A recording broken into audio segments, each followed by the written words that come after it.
चलिएगा मेरे प्रिय विद्यार्थियों, तो आज का जो मॉडल पेपर है सेकंड है, सेट नंबर 2 है। तो इसको हम सॉल्व करते हैं क्योंकि ये अनसॉल्व है, ठीक है। और मैं आपको बता दूं कि ये पेपर जो है आप 3 या 4 पेपर सॉल्व कर लीजिएगा और इसी से आपको परीक्षा में काफ़ी कुछ लाभ मिलेगा, ठीक है। तो चलिएगा देखते हैं सेक्शन ए। सेक्शन ए जो बेटा है ये 15 नंबर में पूछा जाता है, रीडिंग से दिया गया है। तो पहला क्वेश्चन दिया गया है कि read the following passage carefully, ठीक है, यानी निम्नलिखित पैसेज को ध्यानपूर्वक पढ़िएगा and answer the question that follow, और जो क्वेश्चन दिए गए हैं उनके आपको आंसर देने हैं, ठीक है। तो चलिएगा देखते हैं पैसेज को। तो पैसेज में दिया गया है सम पीपल थिंक, कुछ लोग सोचते हैं, दैट की the aim of education is merely to give knowledge. The aim of education यानी कि शिक्षा का उद्देश्य इज होता है, मेरली मीन्स होता है मुख्यतः, टू गिव नॉलेज यानी कि ज्ञान देना। कुछ लोग सोचते हैं कि शिक्षा का उद्देश्य मुख्यतः ज्ञान देना होता है। दीज पीपल, ये लोग, वांट चाहते हैं, स्टूडेंट यानी विद्यार्थी, टू रीड बुक्स किताबें पढ़े। ये लोग चाहते हैं विद्यार्थी किताबें पढ़े एंड डू नथिंग एल्स, और इनके सिवा कुछ ना करे। डू नथिंग एल्स मतलब इसके सिवा कुछ ना करे। बट लेकिन ऐड टू देयर नॉलेज, और बल्कि अपने नॉलेज को बढ़ाए। अदर बिलीव, अन्य विश्वास करते हैं, अन्य मानते हैं, दैट की knowledge alone is not enough. Enough means होता है काफ़ी, पर्याप्त।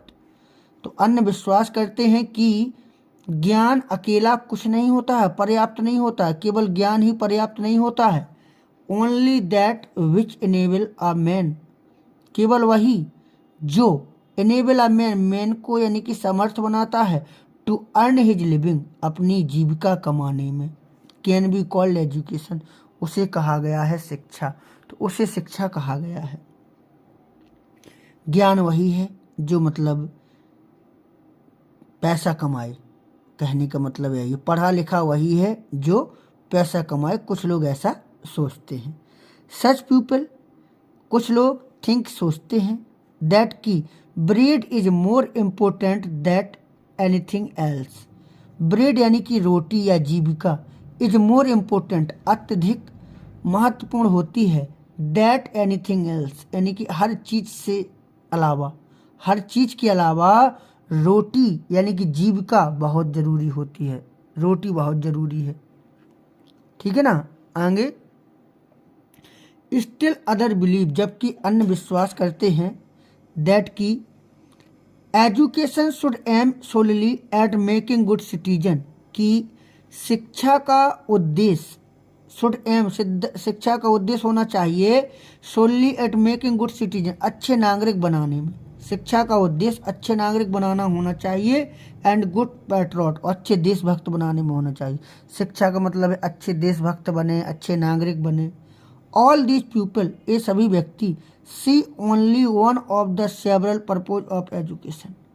ऑल दीज पीपल, ये सभी व्यक्ति जो हैं तो शिक्षा की, she only one of the several purpose of education, शिक्षा के अन्य जो पर्पज होते हैं, उद्देश्य होते हैं, उनसे केवल एक चीज़ देखते हैं बस। As a matter of fact, जैसे कि ये तथ्य है कि education should aim at 3 things together, शिक्षा का उद्देश्य 3 वस्तुओं पर एक साथ होता है, 3 चीज़ें होना चाहिए। शिक्षा का मतलब है 3 चीज़ें होना। क्या? It should give man knowledge, इसे आदमी को ज्ञान देना चाहिए। मेक देम सेल्फ रिलायंट, और स्वाभिमान बनाना चाहिए। And able to serve other, और दूसरों की सेवा के योग्य बनाना चाहिए। शिक्षा का मतलब यही है कि नॉलेज दे और स्वाभिमानी बने व्यक्ति और दूसरों की सेवा करे। Education should not produce citizen, तो शिक्षा को ऐसे सिटीजन का निर्माण नहीं करना चाहिए, ऐसे नागरिक नहीं बनाना चाहिए, who while they love their own freedom, जो केवल अपनी फ्रीडम यानी आज़ादी को लव करे, प्रेम करे। ऐसे नागरिक ना बनाए शिक्षा जो केवल अपनी आज़ादी को प्रेम करें।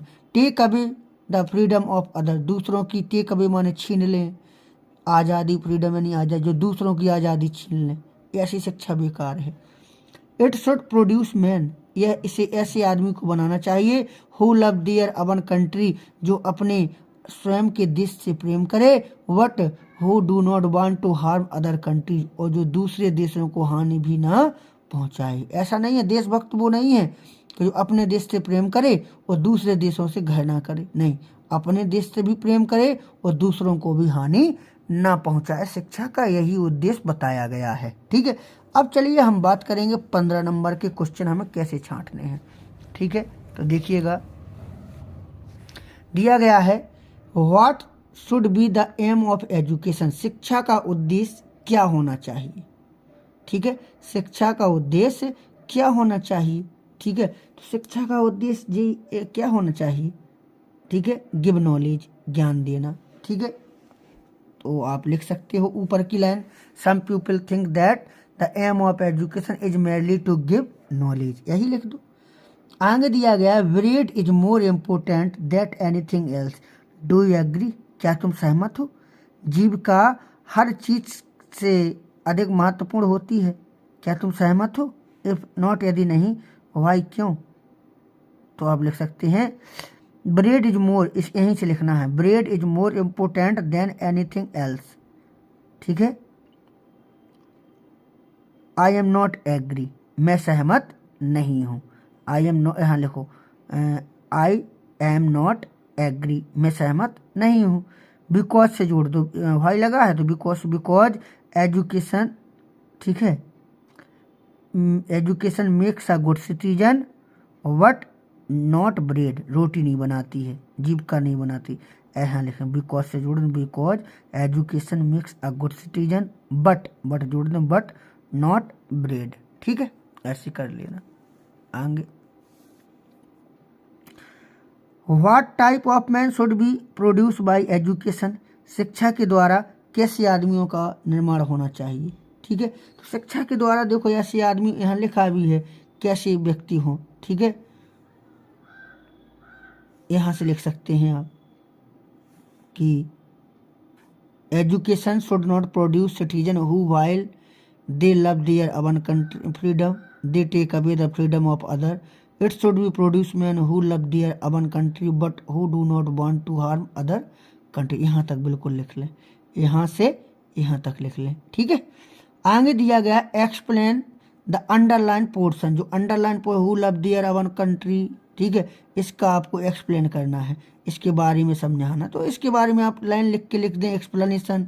ठीक है, everybody love our country, he respect our country, but a real citizen is that, वास्तविक व्यक्ति वही होता है जो दूसरे देश को हानि ना पहुंचाए, who do not want to harm other countries. इसी तरीका से एक्सप्लेन, 1-2 लाइन लिख देना है, 3 नंबर यहाँ पर हो जाएगा। अब यहाँ दिया गया है which word in the passage means independence, इसका मतलब क्या है। इसका इंडिपेंडेंस, स्वतंत्र, स्वतंत्र का क्या होता है, फ्रीडम, दिया गया होगा यहीं फ्रीडम, लिख देना फ्रीडम। ठीक है, which word in the passage means aim, aim का मतलब क्या है, उद्देश्य, एम का मतलब क्या है, उद्देश्य, यहाँ कहीं होगा वो एम, टारगेट कुछ दिया गया है, एम मीन्स, देखना कमेंट करके बताना। ठीक है, आप छांट लेना, यहीं पर होगा, एम मीन्स उद्देश्य, और क्या है उद्देश्य। ठीक है, आगे which write the noun of the belief, belief का हो जाएगा बिलीफ है, क्या हो जाएगा बिलीफ। ठीक है, ये बिलीफ वर्ब है, बिलीफ हो जाएगा BE, ठीक है, LIEF, बिलीफ, विश्वास। ठीक है, तो 15 नंबर आपका क्लियर हुआ। चलिएगा आगे, अब देखिएगा सेक्शन बी, सेक्शन बी में दिया गया है राइटिंग, राइटिंग यानी कि जिस सेक्शन बी जो है 20 नंबर का आएगा। ठीक है, तो यहाँ दिया गया है question, right an article on any one of the following topics in about 100 to 150 word, मतलब 100 से लेके 150 शब्दों में आपको एक निबंध लिखना है। ठीक है, तो मैं आपको बता दूं कि 100 से 150 का मतलब होता है कि आप कैसा लिखें। तो देखो पहले तो हम टॉपिक देख लेते हैं, कौन कौन से टॉपिक हैं। दिया गया the book which you like most, वह किताब जिसे मैं सबसे ज़्यादा पसंद करता हूँ। तो चलो हम इसी पर ही देख लेते हैं, और भी दिए गए हैं 3, लेकिन अब पहला निकल आया, the book which I you like most. इसी पर हम लिखते हैं निबंध को। ठीक है, तो निबंध को हम लिखेंगे कैसे, देखो तो पहले इंट्रोडक्शन तो डालना ही पड़ेगा। इंट्रोडक्शन और कंक्लूजन तो हर निबंध में डालना पड़ता है, तो ये डाल लें, एक आध दो हेडिंग और लिख लें, बस हो गया। 100 से 150 पूछा गया है, आप जितना पूछा गया उतना ही लिखें, ठीक है ना, बिल्कुल। तो देखिएगा आप निबंध को, the book which I like most. ठीक है, इम्पोर्टेंट ऐसे है। तो अधिकांशतः बच्चे सोचते हैं कि मैं कौन सी किताब पसंद करता हूँ, किसके बारे में लिखूं, कौन सी किताब अच्छी रहेगी। तो मेरे ख्याल से श्री रामचरितमानस एक ऐसी किताब है जिसके बारे में बच्चा बच्चा जानता है। ठीक है, यहाँ पर धार्मिक या कोई बात नहीं है, यहाँ पर बात यह है कि आप पुस्तक कौन सी पसंद करते हो जिसके बारे में आप बहुत कुछ जानते हो। तो जहाँ तक रामचरितमानस के बारे में हर कोई जानता है, तो उसके बारे में हम अच्छा लिख सकते हैं। तो हम लिखेंगे इंट्रोडक्शन, यानी कि प्रस्तावना। प्रस्तावना में लिखें बुक्स रीडिंग, यानी किताबें पढ़ना। I am very fond of. I am very fond of मतलब मैं बहुत ज़्यादा शौकीन हूँ। बुक्स रीडिंग यानी कि किताबें पढ़ने का। I am very fond of books reading, मैं किताबें पढ़ने का बहुत शौकीन हूँ। I like all types books. I like मैं पसंद करता हूँ, ऑल टाइप्स बुक्स यानी कि सभी प्रकार की किताबें। मैं सभी प्रकार की किताबें पसंद करता हूँ। What Ramcharitmanas is my best book. लेकिन रामचरितमानस इज यानी कि है माई बेस्ट बुक, मेरी सबसे अच्छी किताब। I like it very much. मैं लाइक यानी पसंद करता हूँ, इट यानी इसे, वेरी मच यानी बहुत अधिक, मैं इसे बहुत अधिक पसंद करता हूँ। I like it's all characters and it's knowledge. I like मैं पसंद करता हूँ, इट्स यानी इसके, ऑल यानी कि सभी, कैरेक्टर्स यानी पात्रों को, एंड और इट्स यानी कि इसके, नॉलेज यानी कि ज्ञान को। तो मैं इसके सभी पात्रों और ज्ञान को पसंद करता हूँ। ठीक है, तो इंट्रोडक्शन में मैंने इतना कुछ लिख दिया है। ठीक है, और अपने तरफ तरीका से भी आप लिख सकते हैं। एक बार फिर से देख लें। Books reading, I am very fond of. I like all type books. What Ramcharitmanas is my best book. I like it very much. I like it's all characters and it's knowledge. ठीक है, इसके बाद अगर हम बात करें दूसरी हेडिंग अगर हमें लिखना पड़े, तो हम लिख सकते हैं इसके जो पात्र हैं, कैरेक्टर्स हैं। तो कैरेक्टर्स के बारे में हम कैसे लिख सकते हैं, देखें इस हेडिंग में। This book has the greatest character, यानी दिस बुक इस किताब में, या यह किताब हैज रखती है द ग्रेटेस्ट कैरेक्टर यानी कि महान पात्रों को, सबसे महान पात्रों को। यह किताब सबसे महान पात्रों को रखती है। ठीक है, वी कैन से हम कह सकते हैं, it is full of important character, कि इट इज फुल यह भरी हुई है, ऑफ इम्पोर्टेंट यानी कि महत्वपूर्ण, कैरेक्टर यानी कि पात्रों से, यह महत्वपूर्ण पात्रों से भरी हुई है। एज जैसे राम, लक्ष्मण, सीता, हनुमान, सुग्रीव, रावण, मेघनाद, ईटीसी। ठीक है, दे गिव अस वे हमें देते हैं, अ लॉट ऑफ लर्निंग बहुत अधिक शिक्षा, ज्ञान, वे हमें बहुत अधिक शिक्षा देते हैं। हियर यहाँ, Maryada Purushottam, Ram is idol for us. Maryada Purushottam Ram is यानी कि है, आइडियल यानी कि आदर्श, फोरस हमारे लिए, यहाँ मर्यादा पुरुषोत्तम राम हमारे लिए आदर्श हैं। एंड और Ravana is full of power and wealth, और रावण शक्ति और धन से परिपूर्ण है, युक्त है। रावण पावर से और वेल्थ से परिपूर्ण है। ठीक है, एक बार हम फिर से देख सकते हैं।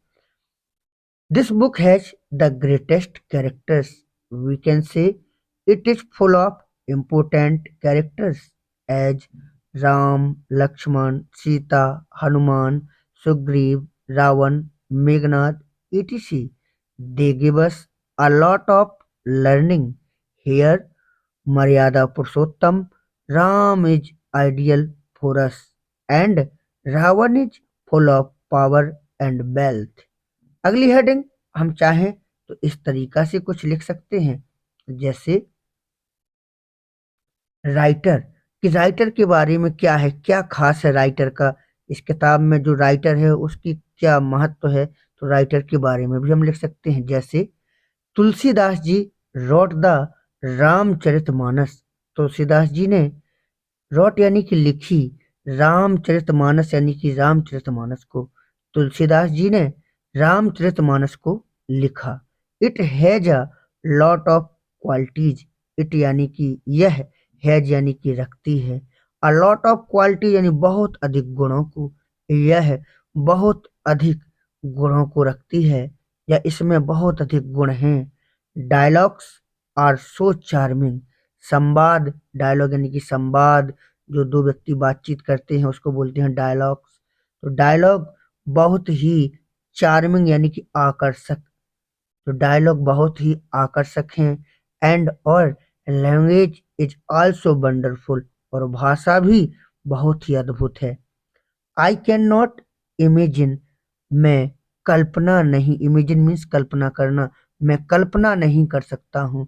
How would write this epic, कि इस एपिक यानी महाकाव्य, महाग्रंथ को कैसे लिखा गया, मैं कल्पना नहीं कर सकता हूँ। How would write this epic, कि इस एपिक को, इस बहुत अधिक गुणों को रखती है या इसमें बहुत अधिक गुण हैं। डायलॉग्स आर सो चार्मिंग, संवाद, डायलॉग यानी कि संवाद, जो दो व्यक्ति बातचीत करते हैं उसको बोलते हैं डायलॉग्स। तो डायलॉग बहुत ही चार्मिंग यानी कि आकर्षक, तो डायलॉग बहुत ही आकर्षक हैं। एंड और लैंग्वेज इज आल्सो वंडरफुल, और भाषा भी बहुत ही अद्भुत है। आई कैन नॉट इमेजिन, मैं कल्पना नहीं, इमेजिन मीन्स कल्पना करना, मैं कल्पना नहीं कर सकता हूँ। How would write this epic, कि इस एपिक यानी महाकाव्य, महाग्रंथ को कैसे लिखा गया, मैं कल्पना नहीं कर सकता हूँ। How would write this epic, कि इस एपिक को, इस ग्रंथ को कैसे लिखा गया। बिकॉज, क्योंकि एवरी वर्ड, प्रत्येक शब्द, हैज इट्स इम्पोर्टेंट, इम्पोर्टेंट यानी कि महत्व, प्रत्येक शब्द अपना महत्व, डिसिप्लिन, अनुशासन, एंड डिग्निटी, और अपनी मर्यादा को रखता है। हर शब्द अपनी महत्व को, अनुशासन को और डिग्निटी, मर्यादा को रखता है। डिग्निटी मीन्स होता है मर्यादा। ठीक है, हम आगे चलेंगे। Reason of liking, reason of liking यानी कि पसंद करने का कारण, तो पसंद करने का क्या कारण है इसको भी हम अभी देखेंगे। ठीक है, चलिए। हेयर, यहाँ, वी सी, हम देखते हैं, दैट की Ram obeys his father, Ram अपने पिता के वर्ड्स यानी वचनों का पालन करते हैं। यहाँ हम देखते हैं कि राम अपने पिता के शब्दों का पालन करते हैं। एंड और he went to exile, exile means होता है वनवास, वह वनवास चले गए फॉर 14 ईयर्स, 14 वर्ष के लिए, विथ हिज वाइफ, अपनी पत्नी सीता, एंड ब्रदर लक्ष्मण, और भाई लक्ष्मण के साथ। तो वह अपनी पत्नी सीता और भाई लक्ष्मण के साथ 14 वर्ष के लिए वनवास चले गए। एज अ हस्बैंड, पति के रूप में, ही प्रोटेक्टेड हिज वाइफ, पति के रूप में उन्होंने अपनी पत्नी की सुरक्षा की। And killed all the demons, demons means होता है राक्षस, और सभी राक्षसों का बंद कर दिया। वी ऑल्सो सी, हम यह भी देखते हैं, Sita is an example for the Indian women. Sita यानी कि सीता, इज यानी कि है, एन एग्जाम्पल यानी कि एक उदाहरण, फॉर द इंडियन वुमेन, भारतीय नारियों के लिए। सीता भारतीय नारियों के लिए एक उदाहरण है। हु स्पेंड्स, जिसने व्यतीत करती है, हर डिफिकल्ट डेज, अपने कठिन दिनों को, विथ हर हस्बैंड, अपने पति के साथ, ड्यूरिंग द एग्जाइल, वनवास के दौरान। तो जो वनवास के दौरान अपने पति के साथ कठिन दिनों को व्यतीत करती है, आगे, एंड और वी सी, हम देखते हैं, that the love of a brother, हम भाई के प्रेम को भी देखते हैं, एज अ रावण, रावण के रूप में हम भाई के प्रेम को भी देखते हैं, भ्रातृत्व को देखते हैं। हु नोज, जो जानता है, दैट की राम इज गॉड, राम भगवान है, but he fights for the honour of his sister. He यानी कि वह, फॉट यानी कि लड़ता है, फॉर द ऑनर, सम्मान के लिए, ऑफ हिज सिस्टर, अपनी बहन के। तो वह जानता है कि राम भगवान है, लेकिन वह अपनी बहन के सम्मान के लिए लड़ता है। वी कैन नॉट एक्सप्लेन, बी यानी कि हम, कैन नॉट एक्सप्लेन, इसका वर्णन नहीं कर सकते, अबाउट सो ग्रेट कैरेक्टर्स, इतने महान पात्रों के बारे में, इतने महान पात्रों के बारे में हम वर्णन नहीं कर सकते हैं। इस हेडिंग को आप इस तरीका से लिख सकते हैं। एक बार पुनः देख लें। Here we see that Ram obeys his father's word, and he went to exile for 14 years with his wife Sita and brother Lakshman. As a husband, he protected his wife and killed all the demons. We also see it. Sita is an example for the Indian woman who spent her difficult days with her husband during the exile, and we see the love of her brother as a Ravan who knows that Ram is God, but he fights for the honor of his sister. We cannot explain about so great characters. तो समझ में आया होगा इस heading को। अब हम लिख सकते हैं कॉन्क्लूजन यानी कि उपसंहार। देखिएगा, एट लास्ट, अंत में, वी कैन से, हम कह सकते हैं, दैट की विथ ब्रदर, भाई के साथ, we can win every battle, battle मान होता है युद्ध, विन यानी जीतना, हम जीत सकते हैं एवरी बैटल यानी प्रत्येक युद्ध को, भाई के साथ हम प्रत्येक युद्ध को जीत सकते हैं, हर युद्ध को जीत सकते हैं। एंड विथआउट ब्रदर, और बिना भाई के, एज विभीषण, जैसे कि विभीषण, और बिना भाई के जैसे कि Vibhishan, we cannot win anything, हम कुछ नहीं जीत सकते हैं। हेयर, यहाँ, गुड, गुड भी लिख सकते हैं या गुडनेस भी लिख सकते हैं, गुड माने भी अच्छाई होगी यहाँ, और गुडनेस माने भी अच्छाई होगी। Good gets victory over the evils, यहाँ पर बुराई पर अच्छाई की जीत होती है। तो फिर से एक बार देख लें, at last we can say that with brother we can win every battle, and without brother as Vibhishan we cannot win anything, here good gets victory over the evils. तो समझ में आया होगा आपको, ठीक है। चलिएगा, बहुत बहुत धन्यवाद। अब देखिएगा, write a letter to your younger brother, ठीक है, अपने छोटे भाई को एक पत्र लिखिएगा। एक्सप्लेनिंग टू हिम, उसे समझाइए, द इम्पोर्टेंस यानी कि महत्व को, ऑफ मॉर्निंग वॉक यानी कि सुबह की जो वॉक होती है उसके बारे में, एंड बैलेंस्ड डाइट, और जो बैलेंस है डाइट मतलब जो खान पान है, फॉर कीपिंग गुड हेल्थ यानी कि अच्छा स्वास्थ्य रखने के लिए बैलेंस डाइट और मॉर्निंग वॉक के महत्व के बारे में अपने भाई को समझाइए। 10 नंबर में आएगा, कितने नंबर में आएगा? 10 नंबर में। अगर जीना बने तो आप यहाँ पर लाइट के लिए लिख सकते हैं, break down of the power supply in your locality, जी हमने लिखवाया भी है। चलो तो हम इसी को देख लेते हैं, तीसरे नंबर इसी को, ठीक है, भाई को समझाना है, इसी को देखेंगे। तो लिखेंगे, पहले हमने यहाँ पता लिखा 10 flag market, Kulpahar road, Jaitpur, Mahoba, UP. और जो डेट डालेंगे वो हम डेट यहाँ लिख देंगे। अब हम लिखेंगे डियर ब्रदर, यानी कि प्रिय भाई। इसके बाद हम क्या करेंगे, ठीक है, इसके बाद हम लिखेंगे आई एम वेल हियर, मैं यहाँ ठीक हूँ। एंड आई होप, और मैं आशा करता हूँ, दैट की you will be well there. You will be well यानी कि अच्छे होंगे, देयर यानी कि वहाँ, कि आप भी वहाँ अच्छे होंगे। ठीक है, तो आपने लिखा I am well here and I hope that you will be well there. What, अब आगे आप लिखें लेकिन, आई हैव हियर्ड, मैंने सुना है, दैट की you do not go for a morning walk. You यानी कि आप, डू नॉट गो नहीं जाते हो, फॉर अ मॉर्निंग वॉक यानी कि मॉर्निंग वॉक पर। मैंने सुना है कि आप मॉर्निंग वॉक पर नहीं जाते हो। सो इसलिए I want to tell you, इसलिए मैं आपको बताना चाहता हूँ, दैट की मॉर्निंग वॉक यानी कि मॉर्निंग वॉक इज होती है लाइक द टॉनिक, यानी कि टॉनिक की तरह। मॉर्निंग वॉक टॉनिक की तरह होती है। इट गिव अस, यह हमें देती है, नॉट ओनली फ्रेश एयर, केवल तरोताजा हवा ही नहीं, वट आल्सो, बल्कि इट गिव अस, यह हमें देती है हेल्दी बॉडी, यानी कि स्वस्थ शरीर।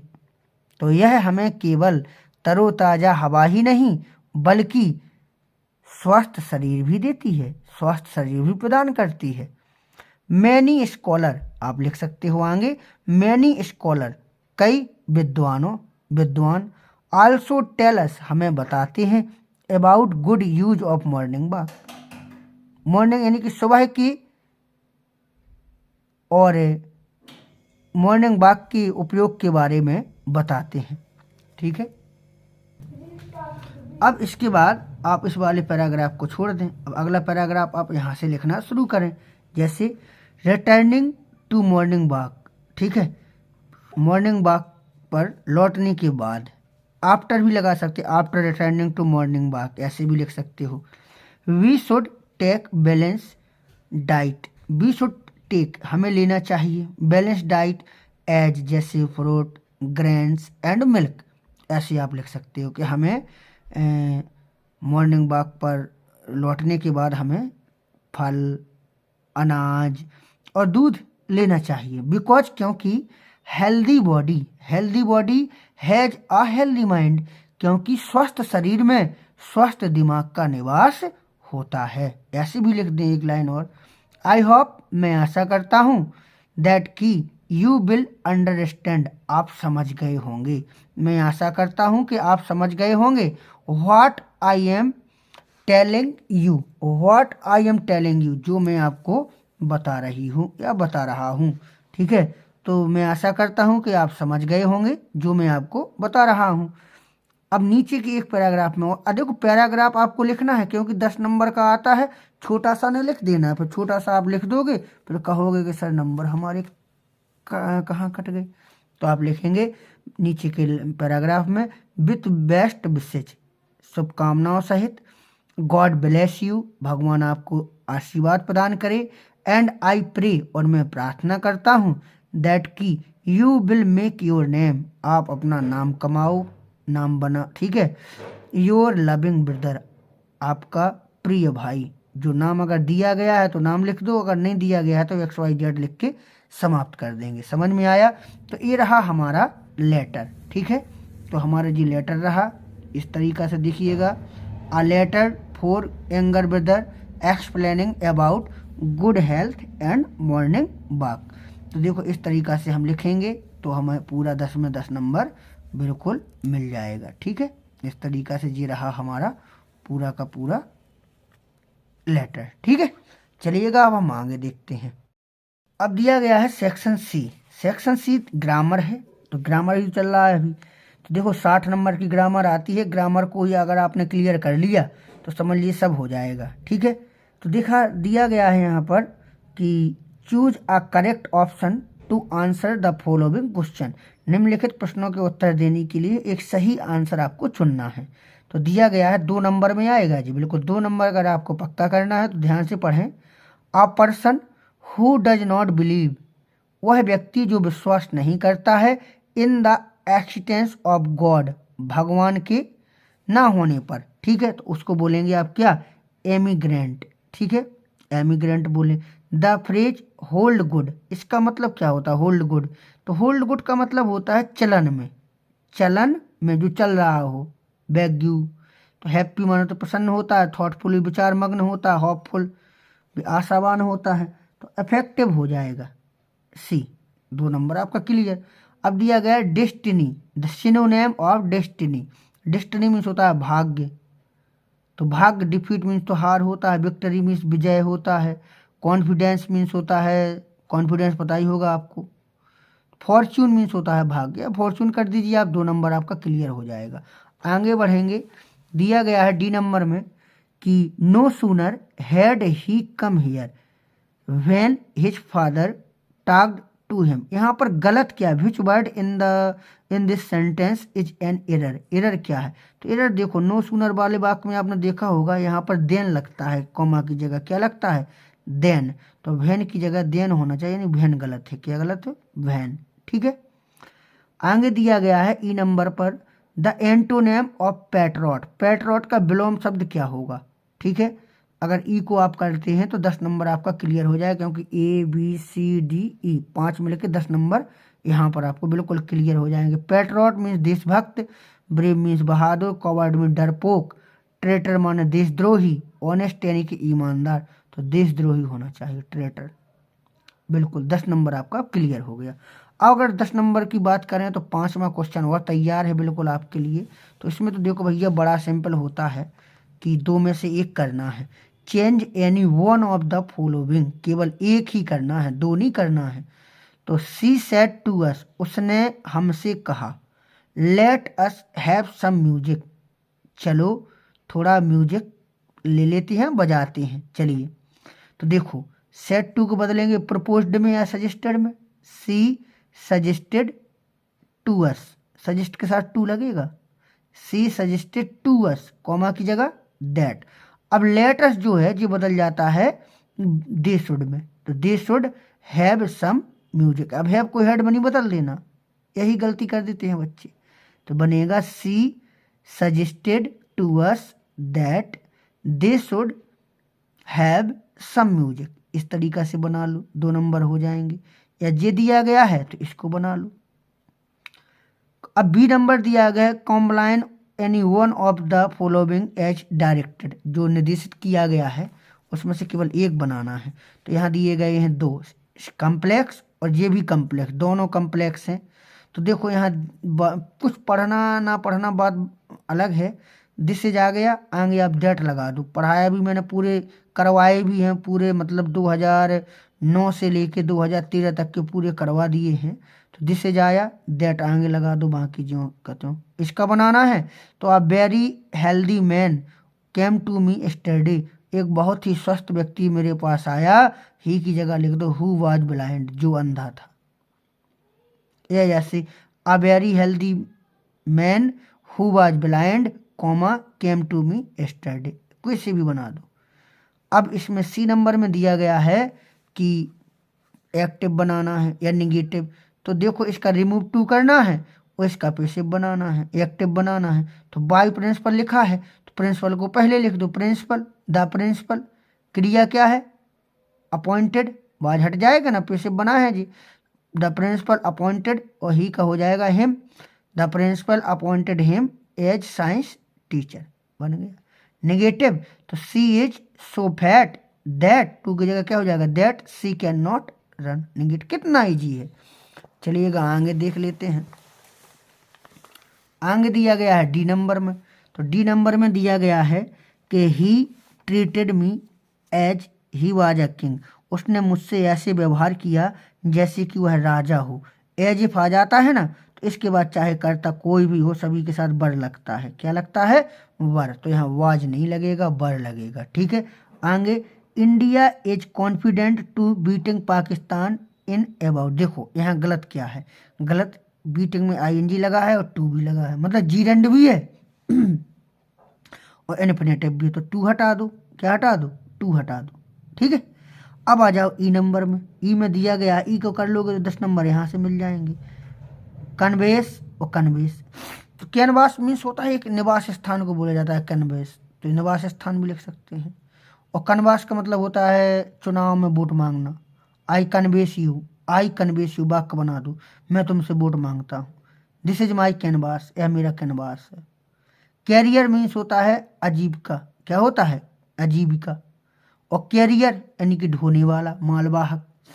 ठीक है, अब रही स्टोरी, तो स्टोरी को ऐसा है कि स्टोरी में बना चुका हूँ, एक बार यूट्यूब पर डली है मैंने अपनी, इस पहला वाला वाक्य बोलना मिल जाएगी।